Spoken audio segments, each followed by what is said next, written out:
Reimagining Success, episode 185.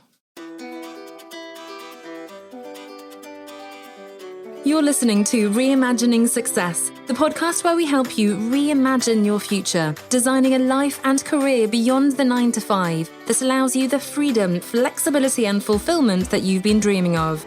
I'm your host, Anna Lundberg. Now, let's get started on those dreams. Hello there. Now we are back looking at pillar 4 of building a life and business outside the 9 to 5, which is your personal brand. And we kicked things off last week with how to stand out in a cluttered market. We talked about the importance of being yourself, of really knowing who you are, what you do, and then communicating that clearly. So have a listen to that one. It's a really good one. Of course, I say that. And today we're looking at content marketing. So, we briefly talked last week about, bringing to life your experience, expertise and eccentricities in your bios on social media, in your about page, in your website headline, but then more dynamically, because those are just static things that live on your own territory, as it were. We want to go out into the world and actually create content. Now, content strategy, I should tell you, I should warn you now, is something I can talk about forever and ever, because it was what I really specialized in my corporate days, in my marketing role at Procter & Gamble. I was promoted into a digital role. I basically was an internal consultant. So I didn't have a lot of support, which in the end was a blessing. It then gave me the confidence and the experience and expertise to navigate the transition out of that job and to work for myself. So I'm eternally grateful for that. But content strategy was really bringing together the content that we want to talk about on the one side with the content that your clients want and need to know about, right? Because historically, and if you're new to this, you might not have experienced this terrible phase of marketing, but we would have in the past, even when I was doing that and I started 2007, had, a new website for every launch. It was all flash heavy. If you know anything about tech, that's not good. They weren't mobile optimized. They weren't search optimized. And they weren't in a coherent brand. Most importantly, it was literally, this is our TV ad. This is our product. Buy our product. Look at our product. This is our beautiful celebrity who is advertising our product. So I worked in perfume and then skincare, makeup. And that apparently worked, I guess, but it came a little bit traditionally from the TV broadcasting medium, right? Where it really was just blasting out adverts rather than really engaging. Now, what's happened is, thankfully, and now everybody kind of gets this, most companies, most brands get this, that content has become more about answering questions. So the example I always think about is laundry. Instead of, hey, buy my washing detergent, it's answering questions. How do I get out a red wine stain? How do I wash at a lower temperature to save energy? And definitely valuable now, not just for the environment, but also for the cost of living increasing and so on with utilities. So content sits at that sweet spot between what you want to stand for, because of course it needs to be still relevant for you and in this context your personal brand, but then also what your clients want and need to know. And there should be an overlap there, and that's your sweet spot. So today I want to talk about the 3 Ps of content marketing: plan, produce, and promote.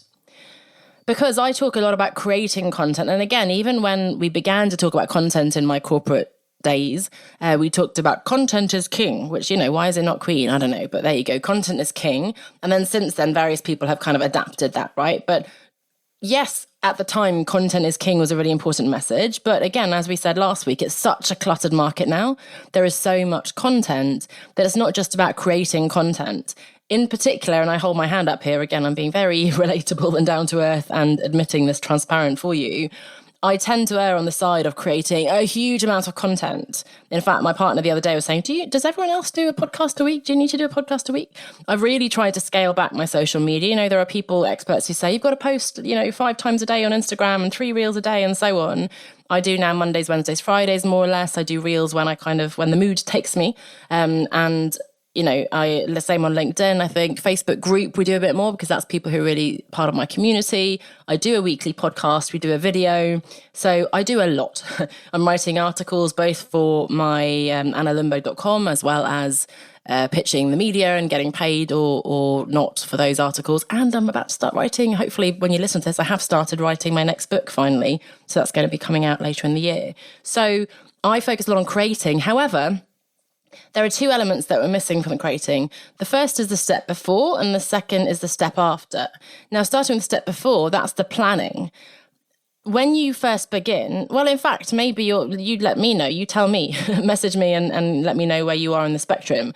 People either go one of two ways, right? They either only plan, and I have prospects rather than clients, but people in my Instagram saying, oh, I'm almost ready to put my website live. I'm going to do it. I'm just refining, just want to make it perfect. And that's dangerous. If you do too much planning and strategy and perfecting, you don't know how the content's going to land until you get it out there. It's never going to be perfect anyway. And the important thing is to be quite ubiquitous and create. Then you can adapt, refine and so on as you go.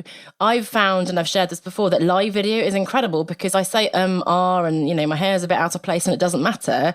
I can't and don't have to redo it as I would if I recorded stuff. So that kind of thing is really helpful to me, right? If we spend too much time trying to make it perfect, content is so, what's it called? Like a flash in the pan, right? Especially on social media. A post pops up and then it's gone. So thankfully, the industry is moving away from all these perfect Instagram feeds and so on. And as someone pointed out to me as I was developing my course, I was sort of stuck on, I don't know the video and I've got this fancy camera, but I don't have a nice background because we're moving house and doing up the house and blah, blah, blah. They pointed out that the best courses, best experts, in fact, can just stand with poor lighting in a basement with a pen and a whiteboard and tell you the most incredible things. And you would learn so much and appreciate that so much more than someone with a perfect setup. And I see more and more people with these beautiful, backgrounds and camera, podcasting, microphone, etc. setup. And, are you actually getting a lot of value from what they say? Maybe not. So you might go in the direction of planning too much, or you'll do what I do. I've always been a fan of planning and so, but that's kind of second nature to me. You'll end up just creating willy-nilly.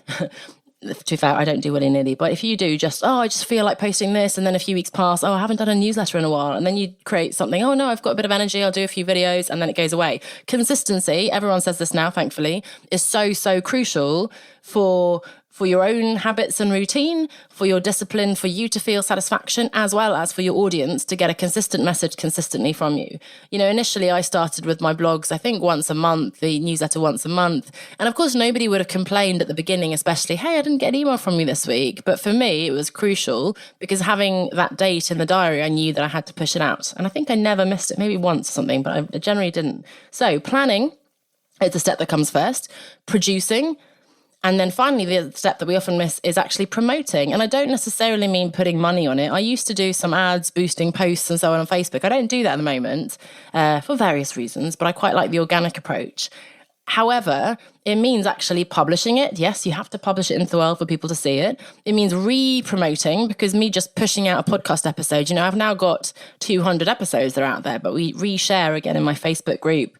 And repurposing. So the podcast is transcribed onto the website. We do a video for Instagram, IGTV, I'd maybe do a reel. We do LinkedIn, YouTube, etc. And we turn that into carousel, infographic, whatever.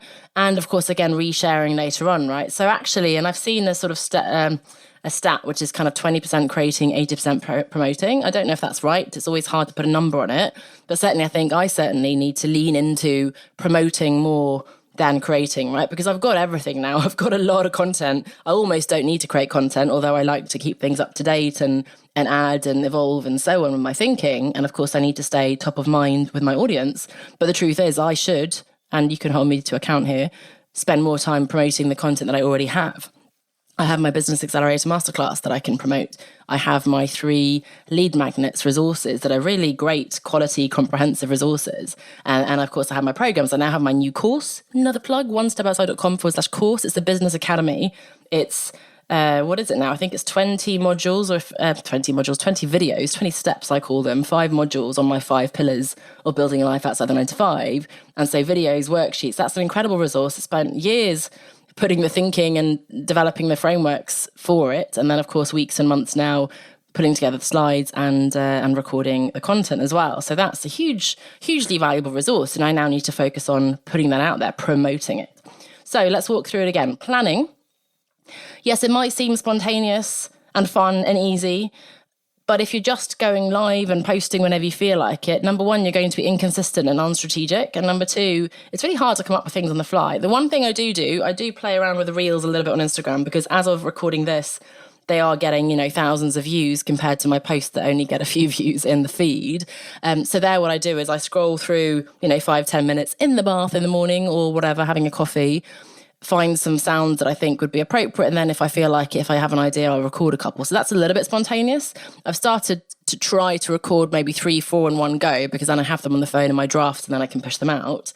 But generally, if I had to every week, I sat down and I thought, oh God, what should I write about this week? That's so exhausting. So for me, knowing that I have my 5 content pillars that I cycle through, each pillar, this June, July now is personal branding in 2022. I do every week, last week was how to stand out in a cluttered market. This week is the 3 Ps of content marketing. Next week is how to be more visible, et cetera, et cetera. I know the theme, I know the topic, and I know what I'm promoting at the end of it. So that clarity, huge amount of relief for me, and I'm much more consistent, strategic, and relaxed. So content themes, topics, I know what formats I'm doing, I know what channels I'm doing. If you're just starting out, you won't have as much as I have, and you don't need to be as complex, perhaps, because I've kind of layered this on over time. But planning must not be omitted from this process, right? So the 3 Ps. Number 1, plan. Number 2, produce. This is when we create, but I've used produce cleverly to get you another P. Aren't I clever? We can batch create things, right? So yes, if you're doing videos, it really helps. I recorded the other day, 6-7 videos for the course finally. I managed to get the video set up. It was zooming in the right place. I brushed my hair. I had my makeup, whatever, normal makeup, nothing fancy these days. I had a bit of a lighting ring and I recorded those 7 videos. I'm now recording, hopefully we'll see how it goes, but I was going to record 2 months worth of podcast episodes in one go. Then I can upload those to the transcription website. I can send them over to the podcast editor. We can give that to Cara, my freelancer, who's then putting these onto the website, et cetera, et cetera. So especially for video or podcasts, but also I'm finding more and more sitting down and writing the content calendars for each week, whether it's you posting or someone else, sitting down and doing a few weeks is great, because then I can go, okay, Mondays is introducing the topic, boom, boom, boom. Wednesdays is a bit more detail. And then Fridays is the call to action. And sitting down doing that, in one go, is you're in the same frame of mind, you're super clear. So batching, putting things together. And by the way, a little tactical thing, but I use Asana as my project management software. I use the free version, and I've put in recurring to-dos there, action steps now, right? So I've put in plan topics for the next month. I've put in record podcasts, record videos. Those are 2 different things, because right now I'm going to admit something to you. My hair is wet and I'm not wearing makeup, but you don't know that because, apart from the fact that I've told you. Podcasts, much more flexible. I went through a phase of trying to do videos for podcasts, but it turned out, obviously, that's just a step too far for me right now. So producing, batch creating, boom, done. And then remember the 3rd P, promote. So again, I mentioned the kind of 20% creating, 80% promoting. Much better to, yes, have a high quality piece, an amazing blog post. Maybe you've created your first lead magnet. You've done a set of videos. You have a course, a free course, a paid, whatever. Now make sure that you're pushing that out there.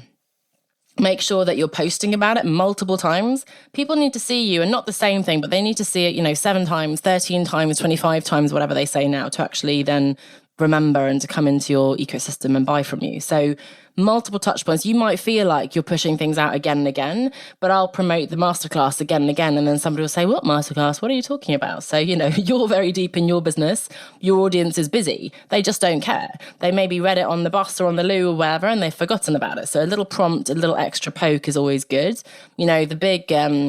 The big tabloid newspapers, and I guess any publication now, does a lot of reposting, very clickable, clickbaity headlines. I'm not saying you should do that, but they'll post the same article with a different headline and they'll get different people. Unfortunately, sometimes the same person, I get annoyed that I've fallen for it. It's the same article. But that's the kind of thing we need to do, right? In fact, I don't do it so much, but the recommendation from many people is to send out your email newsletter to all the unopened, right? So people who haven't read it. I find that a bit, but maybe I should do that actually. So I should walk the talk myself, because of course, if you've missed it, then it's in your interest to read it, because it's really valuable content for you. So again, promoting, people need to see, first of all, existing people need to see it multiple times. And secondly, new people are always coming into the community, right? So hopefully, and I worked with an SEO agency last year, people are finding the content, right, that you have in the past, and they're finding your podcast, they're listening. Maybe if you've been guesting on someone else's podcast, we'll talk about this next week, then they'll be coming into your community and so on. So you have those two things. New people need to see the old stuff, and existing people need to see things multiple times. So those are the 3 Ps of content marketing. So where do you need to focus more? Do you need to put more thinking into planning? So really think about what your themes are, what that sweet spot is between what you want to talk about and what your clients need to know about. Topics, formats, channels. Do you need to be producing more? Perhaps you're not so ubiquitous and you need to be batching things. It's a bit sort of sporadic and you want to be more consistent.